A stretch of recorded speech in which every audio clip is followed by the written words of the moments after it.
출애굽기 15장 1절부터 8절까지.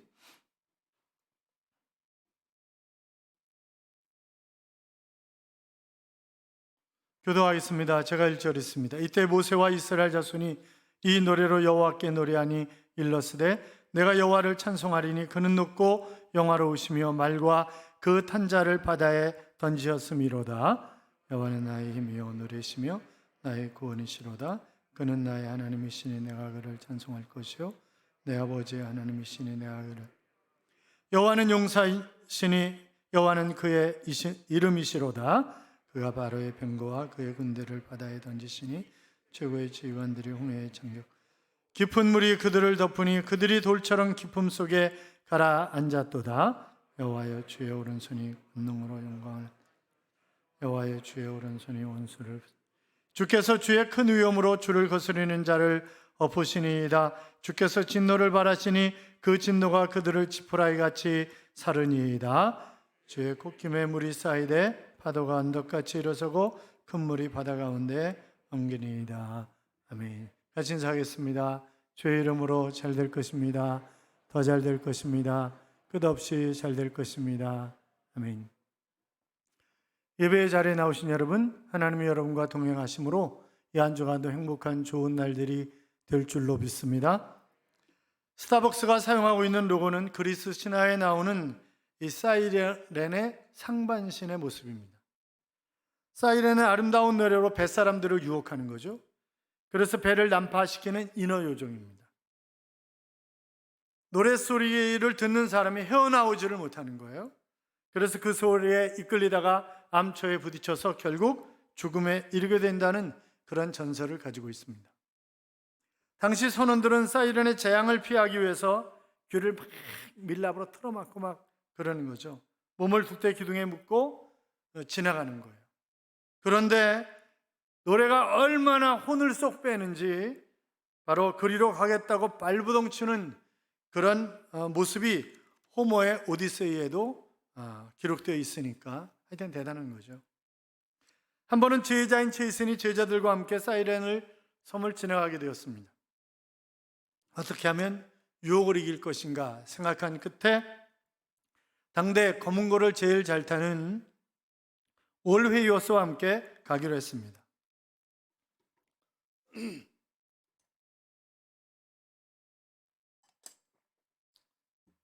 죄송해요. 제가 코로나 걸린 건 아니에요. 그 섬 가까이 이르렀을 때 이 체이스는 올회이오스를 향해서 당신이 잘하는 연주로 노래를 좀 해달라고 부탁을 합니다. 그래서 올회이오스는 검은고를 타며 노래를 불렀어요. 그의 제자들과 선원들이 노랫소리가 얼마나 아름다운지 사이렌이 부르는 노랫소리가 들리지 않는 것입니다. 그 결과 체이슨과 그 제자들은 무사히 지나가게 되었는데, 외부의 유혹을 받지 않으려면 바로 내 안에 노래가 있어야 한다고 하는 것입니다. 항상 마음에 여호와를 찬송하는 노래가 있어야 되는 거죠. 듣는 노래가 아니라 내가 부르는 노래로 내 안에 충만해 있어야 합니다. 애굽에서 나온 이스라엘 백성들이 홍해에 다다랐을 때 바로의 신하들이 이스라엘 백성들을 놓아둔 것이 후회가 되는 거죠. 그래서 병거와 병력을 동원해서 이스라엘을 추격하기 시작했습니다. 백성들은 진퇴양난에 처한 것입니다. 앞에는 홍해가 가로막고 뒤에는 애굽의 군대가 추격해 오니까 이제 다시 붙잡힐 위기에 처하게 되었을 때, 이때 하나님께서 모세에게 바로 지팡이를 들어서 홍해를 가르치라고 그렇게 명령을 하셨고, 모세가 지팡이를 들어서 홍해를 가르쳤을 때 바로 동풍이 불어왔고 물을 쫙 갈라놓습니다. 그래가지고 육지처럼 이스라엘 백성들이 건너게 되는 거잖아요. 200만에서 약 300만 정도 되니까 그들의 행렬이 어땠을까를 우리가 생각해 볼 수 있습니다. 그리고 그들이 다 끝났을 때 하나님은 바로 바람을 불어서 물을 합쳐버렸습니다. 그래서 애굽의 군대가 수장되는 그런 장면을 우리가 볼 수 있는데, 이 놀라운 광경을 목도한 이스라엘 백성들이 어떻게 하나님을 찬양하지 않을 수 있었겠습니까? 그렇잖아요. 하나님의 은혜를 깨닫는 자는 마땅히 하나님을 찬양하는 것입니다.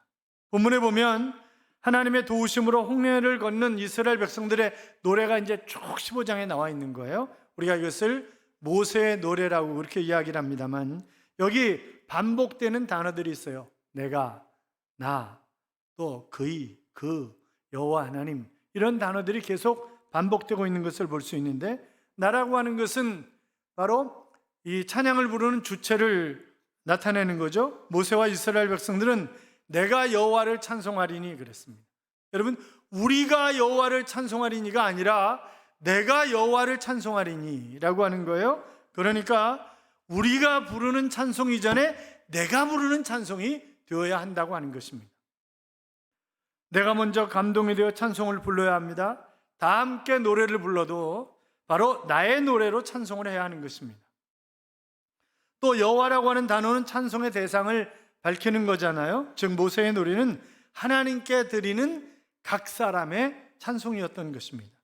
우리는 호흡이 닿을 때까지 하나님을 찬양해야 합니다.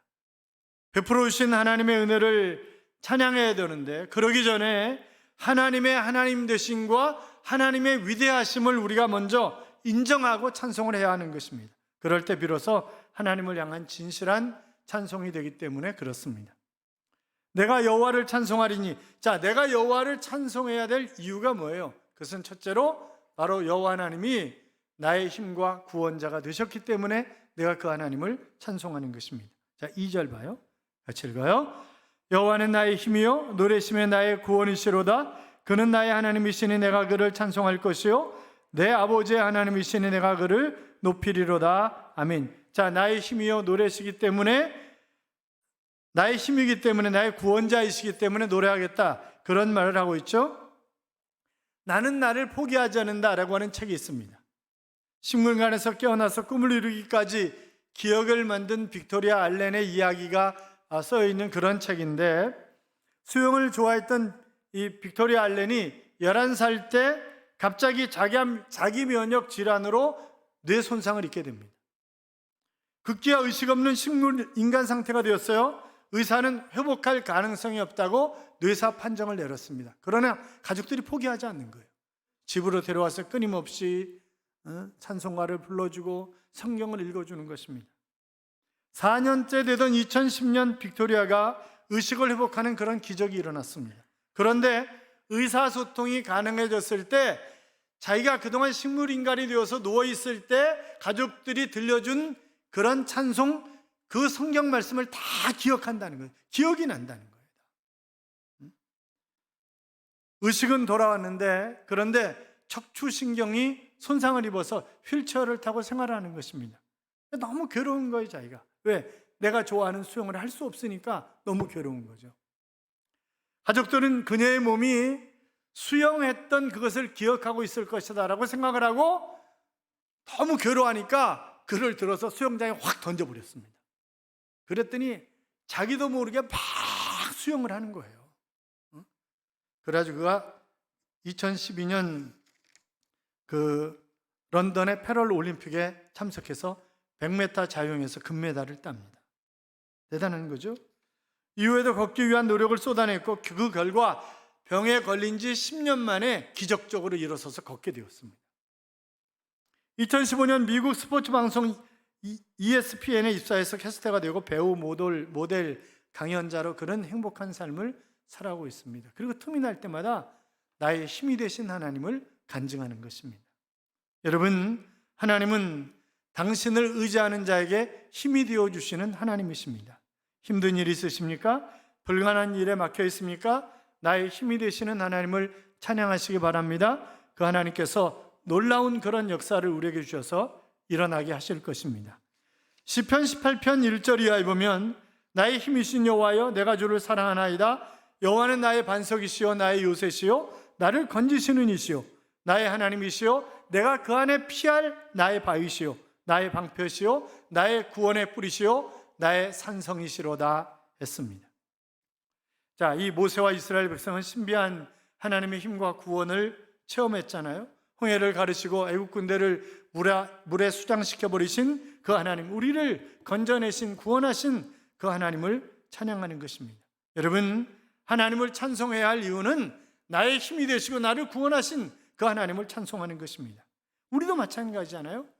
독생자 예수님을 십자가에 못 박아 달려 죽게 하심으로 우리를 구원하셨잖아요. 그리고 천국을 예비해 두신 것입니다.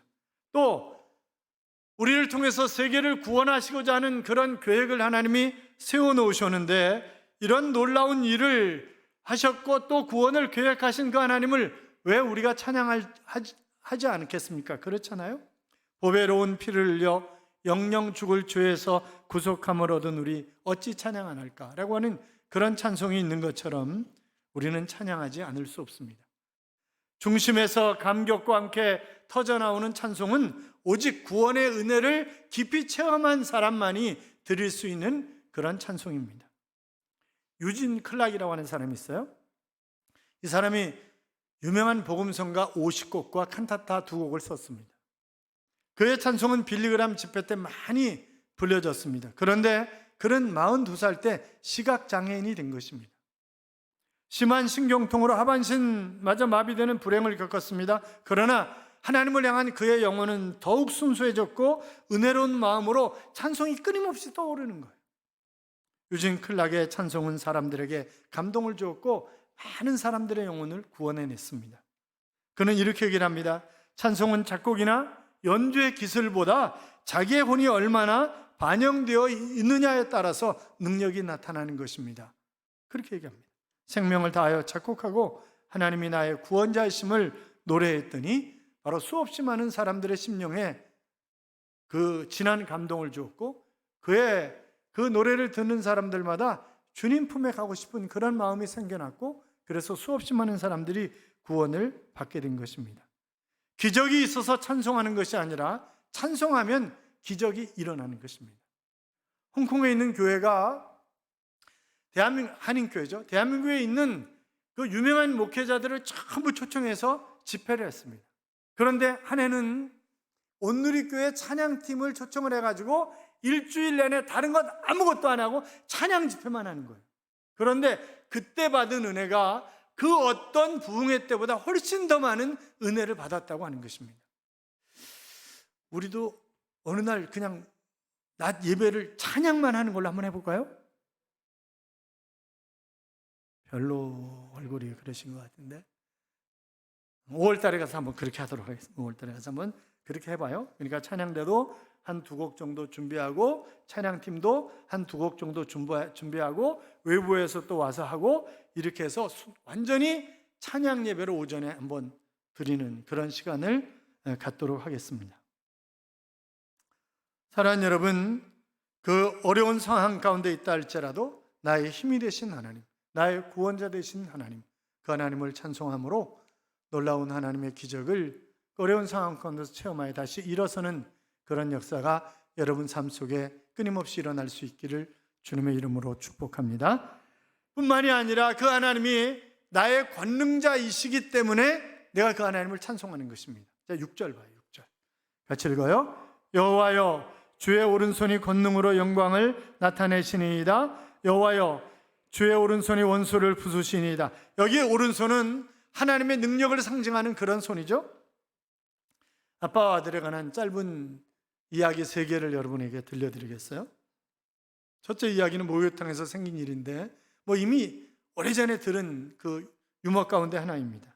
공중 목욕탕에서 아빠와 아들이 함께 목욕을 합니다. 아빠가 온탕에 들어가면서 시원해 이렇게 얘기하는 거예요. 아빠 진짜 시원해? 그럼 얼마나 시원한데 너도 들어와 봐. 그래가지고 퐁당 들어갔더니 뜨거워가지고 뜨거워! 그러면서 아들이 아빠를 향해서 뭐라 그랬을까요? 세상에서 믿을 놈 하나도 없네. 이렇게. 두 번째 이야기는 수영장에서 생긴 일인데 수영장에서 수영 못하는 아이가 아빠와 함께 수영을 배우고 있었습니다. 아빠는 어린아이들에게 수영을 가르치려고 아이의 배에 손을 대가지고 아이를 띄워서 물장구를 치라고 얘기를 하는 것입니다. 막 물장구를 치는데 자기 키보다 더 깊은 그런 물 가까이 가서도 막 계속 물장구를 치는 거예요. 그러니까 아빠가 손을 그냥 싹 놨어요. 그런데도 정신없이 물장구를 치는 거죠. 야 무섭지 않아? 너 네 키보다 더 깊어. 너 빠져 죽을 수도 있으니까. 아빠는 참 걱정도 팔자야. 내가 빠지려면 아빠가 딱 받쳐줄 텐데 내가 왜 두려워? 그렇게 얘기를 하더라는 거죠. 또 한 가지 이야기는 자전거에 관한 이야기인데 아이들이 자전거를 처음 배울 때 아빠에게 배울 때가 많습니다. 자전거를 가르치던 아빠가 처음에는 자전거가 넘어지지 않도록 뒤에서 이렇게 붙잡아 주는 거잖아요. 그런데 아들이 조금 익숙해졌다 싶더니 아빠는 살그머니 뒤에서 자전거를 잡은 손을 놓았습니다. 그런데 아이는 아빠가 넘어지지 않도록 붙잡고 있는 줄 알고 열심히 페달을 찌면서 달려가는 거죠. 그러면서 자기 혼자 자전거 타는 법을 배우게 되는 것입니다. 여러분, 세 가지 이야기가 우리에게 주는 교훈이 무엇입니까? 하나님이 그런 분이라는 거예요. 하나님 우리 아버지시잖아요. 우리는 세상을 살면서 많은 두려움들이 옵니다. 언제 두려움이 옵니까? 나보다 상대가 더 빡세다고 생각되면 두려움이 오는 거예요. 아니 보세요, 이스라엘 백성들이 전쟁을 하는데 골리앗 딱 보니까 등치에 눌려가지고 그들이 가지고 있는 무기에 눌려가지고 이스라엘 군대뿐만이 아니라 그 군대에 가 있는 다윗의 형들도 벌벌 떠는 거잖아요. 그러니까 상대가 나보다 크다 그렇게 생각하면 힘이 있다라고 생각하면 또 한 번 실패했으면 그 일을 할 때 두려운 거예요. 그래서 저도 번데기 안 먹는다고 말씀드렸잖아요. 번데기 한번 먹어가지고 두드러기 나가지고 그 다음서부터 절대 번데기를 안 먹어요. 그 다음에 한번 먹어봤더니 또 두드러기 나더라고. 그러니까 이제 그 다음서는 안 먹는 거예요. 자라보고 놀란 것은 소뚜껑 보고 놀란다, 그런 얘기도 있잖아요. 과거의 실패의 경험이, 과거의 아픈 경험, 놀랐던 그런 경험이 내 발목을 붙잡는 것입니다. 안 돼, 옛날에 해봤었잖아, 이건 안 되는 거야. 여러분, 진짜 두려운 건 뭐예요? 내가 무섭고 놀라우는 것, 그것이 아니라 실패했던 그런 추억, 그것이 내 발목을 잡는 것이 사실은 무서운 것입니다. 이런 패배의식에 사로잡혀 있는 한 우리는 그 어떤 것도 할 수 없습니다. 또 내가 의지할 데가 없으면 그럼 두려운 거예요. 여러분, 우리가 동사무소 가서도 아는 사람이 있는 것과 없는 것은 전혀 얘기가 다른 얘기예요. 지난번에 사전 투표할 때 그때 갔는데 어떤 사람이 쇠책이 가지고 앞에서 탁 하는 거예요. 보니까 그 선거위원 가운데 아는 사람이 있는 거야. 제가 요새는 착해가지고 그냥 여보 뒤로 가. 제가 그러지 않지. 옛날 같았으면 제가 그랬죠. 옛날 같았으면 이봐 뒤로 가. 정신 못 차리고 말이야. 그러니까 제가 가만히 보면 제가 많이 착해진 건지 약해진 건지 구분이 좀 잘 안 돼요. 말씀드렸잖아요. 갈매청 걸으면 난 정말 열받는 게, 개 키우는 건 좋다 이거예요. 개 키우는 건 똥 싸면 왜 안 가져? 오줌 싸는 것도 이거 받아야 되는 거 아니에요? 오줌 싸는 것도 그렇잖아요. 그런데 그걸 그냥 놔두고 가요. 정말 불러서 제가 뭐라고 그러고 싶은데 가만히 참는 거예요. 왜냐면 우리 교회 왔다 간 사람일까 봐 참아요. 왜냐면 이게 요새는 그래도 마스크 쓰고 이러고 모자 쓰고 이러고 하면 누군지 잘 모르니까. 그런데 그 전에 이렇게 갈매청 걷고 이러면 안녕하세요 목사님 이러고 그러니까 나 잘 모르겠는데 안녕하세요 목사님 자꾸 그러니까 그래도 가까운 데도 늘 차 타고 다니는 거야. 가까운 데도. 근데 요새는 아주 마스크 쓰고 모자 쓰고 이러면 잘 모르잖아요. 지난번에는 마스크 쓰고 이렇게 딱 걷는데 유은숙 원사님 같더라고. 그래가지고 권사님 이래려다가 참았는데 그 다음 주일날 물어보니까 자기 아니래. 그러니까 이게 누군지 잘 몰라. 이게 누군지 잘 모르는 거예요 요새는. 그렇죠? 그러니까 우리가 돈이라든지 명예라든지 권력이라도 있으면 좀 폼을 잡을 텐데 아무것도 없으면 이게 두려운 거예요 항상. 그런데 두려워하지 말아야 할 이유가 있어요. 우리 아버지 누구다? 하나님이다. 자 6절 다시 읽어요. 여호와여 주의 오른손이 권능으로 영광을 나타내시니이다. 여호와여 주의 오른손이 원수를 부수시니이다. 이사야 41장 10절에 보시면 두려워하지 말라 내가 너와 함께함이니라. 놀라지 말라 나는 내 하나님이 됨이니라. 내가 너를 굳세게 하리라. 참으로 너를 도와주리라. 참으로 나의 의로운 오른손으로 너를 붙들리라. 그렇게 말씀하셨습니다. 여기 5가지 약속이 나와 있죠. 내가 너와 함께한다. 임마누엘의 하나님이 세상 끝날까지 우리와 함께 하시겠다고 약속을 하셨습니다. 나는 내 하나님이 됨이니라. 하나님은 언제나 나의 하나님이십니다. 너의 하나님이 아니에요. 저들의 하나님이 아니에요. 나의 하나님이 나의 하나님. 그분이 나의 하나님이라는 거예요. 그러면서 내가 너를 굳세게 하겠다. 내가 너를 도와주겠다. 그렇게 말씀하셨어요. 내가 힘들어할 때 하나님이 나를 굳세게 하시고 내가 지쳐 비틀거리고 쓰러질 때 하나님이 나를 도우셔서 일으켜 세워주시는 그런 하나님이 되시게 하겠다는 거예요. 뿐만이 아니라 나의 의로운 오른손으로 너를 붙들겠다. 앞에 말씀들 다 중요한 말씀이지만 여기 오른손은 뭐예요? 권능의 팔이에요. 그러니까 성경에서 보면 오른쪽은 항상 올바르고 복된 방향을 나타내는 것입니다. 오른쪽은 나를 변론해 주거나 도와주는 사람이 서는 그런 자리입니다.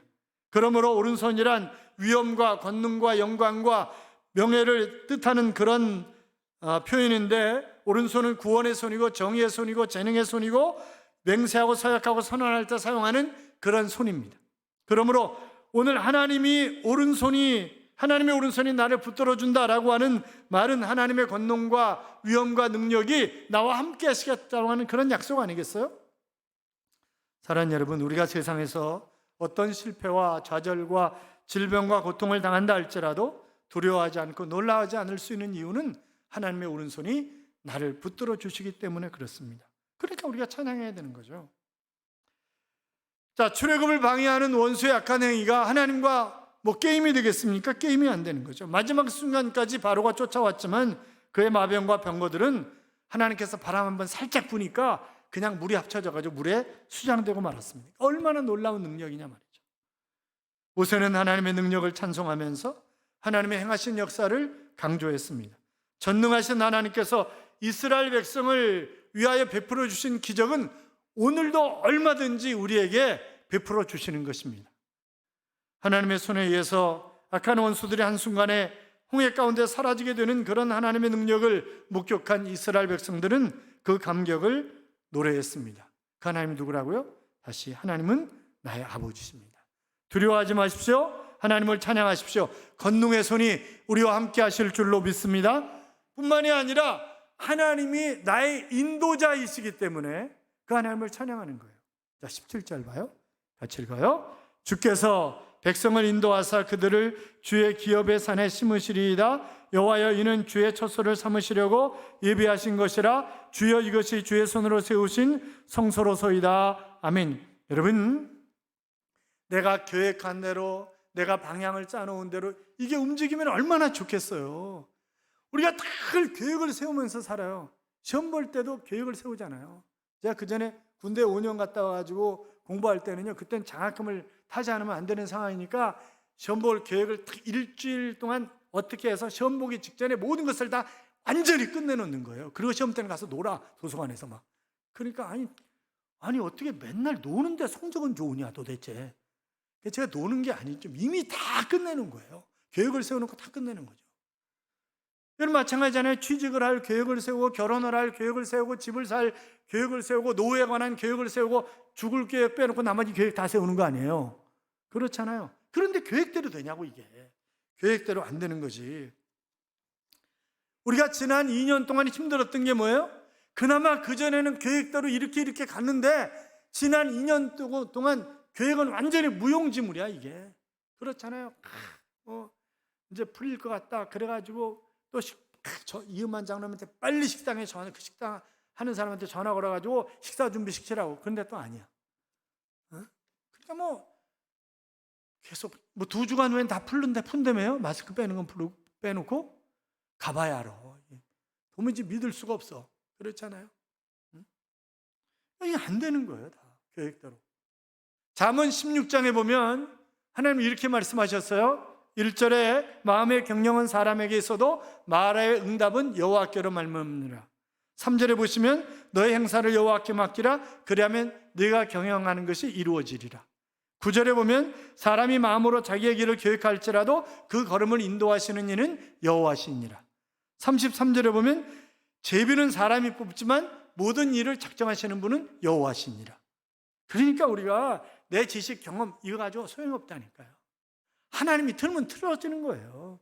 그렇잖아요. 하나님이 시온의 대로를 열어주시고 이래야 되는 것이지 내가 아무리 계획 짠다 할지라도 계획대로 되지 않아요. 그러니까 우리가 코로나를 통해서 깨닫는 것은 인생이 내 마음대로 되는 게 아니구나. 그것을 우리가 깊이 깨닫잖아요. 아니 어쩌면 경영, 계획, 제비 뽑는 일 자체를 하지 못할 수도 있다는 것 아니겠습니까? 그래서 코로나는 우리에게 할 수 있는 일보다 할 수 없는 게 많구나 라고 하는 것을 깨닫게 하셨습니다. 사랑하는 여러분, 지금 블레셋, 에돔, 모압 등 이 가나안 족속들, 그들이 이스라엘 백성들의 큰 장애물이었어요. 그들의 경험, 지식 이거 가지고 그들을 이길 수 없어요.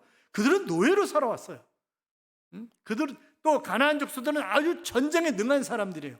그런데 무슨 계획을 세우겠어요 거기에. 그렇지만 누가 인도하신다? 하나님이 천사를 보내셔서 맨 앞에 서서 진두지휘하시는 거예요, 전쟁을. 그래서 우리가 가나안 전쟁을 성전이다, 홀리워다 이렇게 얘기를 하잖아요. 그 하나님이 우리와 함께 하시는 거예요. 사랑하는 여러분, 두려워하지 마십시오. 하나님을 찬양하십시오. 존 넬슨은 영국 교회가 감리교도들을 박해할 때 블러스포스의 지하 감독에 투옥이 되었습니다. 그런데 그 감옥은 도살장 지하에 있는 거예요.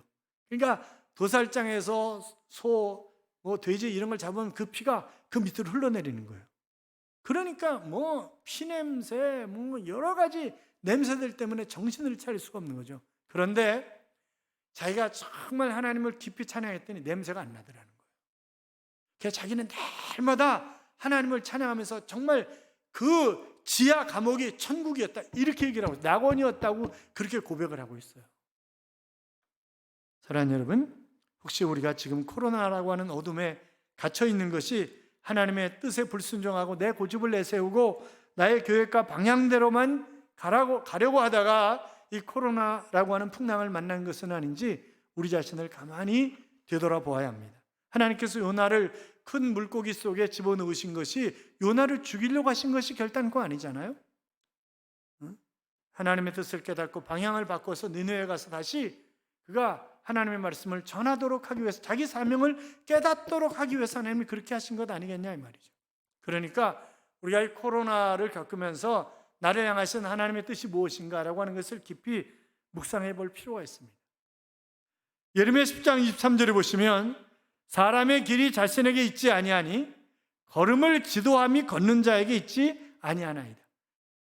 내 마음대로 걸어가는 것 아니라는 거예요. 내 뜻대로 되는 거 아니라는 거예요. 인생의 길을 내가 지고 가는 것 아니라는 거예요. 하나님이 내 인생 길을 지고 계시는 거예요. 내 뜻과 의지로 여기까지 오는 것 아니잖아요. 길을 결정하신 분 하나님이셨습니다.